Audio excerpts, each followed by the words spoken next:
Lesbian പങ്കാളികളായ ആദിലയും നൂറയും social മീഡിയയിൽ ചർച്ചയായിരിക്കെ ഇരുവരെയും കുറിച്ച് മേക്കപ്പ് ആർട്ടിസ്റ്റ് രഞ്ജു രഞ്ജിമാർ പറഞ്ഞ വാക്കുകൾ ശ്രദ്ധ നേടുന്നു. ബിഗ് ബോസിൽ വെച്ച് ലക്ഷ്മി ഇരുവരെയും അധിക്ഷേപിച്ച് സംസാരിച്ചിരുന്നു. ഇതിനെതിരെയാണ് രഞ്ജു രഞ്ജിമാർ സംസാരിച്ചത്. ഒരു ഓൺലൈൻ മീഡിയ ചാനലിൽ നൽകിയ അഭിമുഖത്തിലായിരുന്നു രഞ്ജു രഞ്ജിമാർ സംസാരിച്ചത്. ആ സമയത്ത് ആദിലയുടെ മുഖത്തുണ്ടായ നിസ്സഹായാവസ്ഥ കണ്ടപ്പോൾ വിഷമം തോന്നി. അതേ ഡയലോഗ് ലക്ഷ്മിയുടെ അമ്മയും വന്നിട്ട് പറഞ്ഞു. വീട്ടിൽ കയറ്റിയില്ലെങ്കിലും സിറ്റ് ഔട്ടിലിരിക്കുമെന്ന് പറയുമ്പോൾ പട്ടികളും സിറ്റ് ഔട്ടിലിരിക്കും.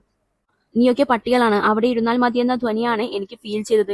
എന്റെ പേര് പരാമർശിച്ചിട്ടാണ് അവരത് പറഞ്ഞിരുന്നെങ്കിൽ ഏതറ്റം വരെ കേസിന് പോയാലും അടിച്ച് പല്ലുകൾ കൊഴിച്ചിട്ടേ ഞാൻ അവിടെ നിന്നും ഇറങ്ങുമായിരുന്നുള്ളൂ. നിന്റെ സിറ്റ് ഔട്ടിൽ വന്നിരിക്കാൻ ഞാൻ വരില്ല, പകരം നീ എന്റെ സിറ്റ് ഔട്ടിൽ വന്നിരിക്കടി എന്ന് ഞാൻ പറഞ്ഞേന്.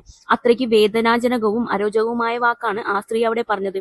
10 ഗുണം 10 ഗുണം എന്ന് പറയുന്നതാണ് അവിടെ സംഭവിച്ചത്. നമുക്ക് ഇഷ്ടമില്ലാത്ത പലരും ഉണ്ടാകും. പല സെലിബ്രിറ്റികളോടും സഹകരിക്കാൻ എനിക്ക് ബുദ്ധിമുട്ടുണ്ട്. മേക്കപ്പിന് വിളിച്ചാൽ ഞാൻ എസ്കേപ്പ് ആകാറുമുണ്ട്. കാരണം നമുക്ക് കംഫർട്ടബിൾ അല്ല, ചൊറിഞ്ഞുകൊണ്ടിരിക്കും. മമത മോഹൻദാസും ഞാനും വർക്ക് ചെയ്യുമ്പോൾ നമുക്കിടയിൽ സിനിമ ചർച്ചകളില്ല. പ്രിയാമണിയുടെ കൂടെ വർക്ക് ചെയ്യുമ്പോഴും അങ്ങനെയാണ്. ജാൻമണി ദാസ് ബിഗ് ബോസിലുണ്ടായിരുന്നെങ്കിൽ ലക്ഷ്മി തീർന്നേനെയെന്നും രഞ്ജു രഞ്ജിമാർ വ്യക്തമാക്കി.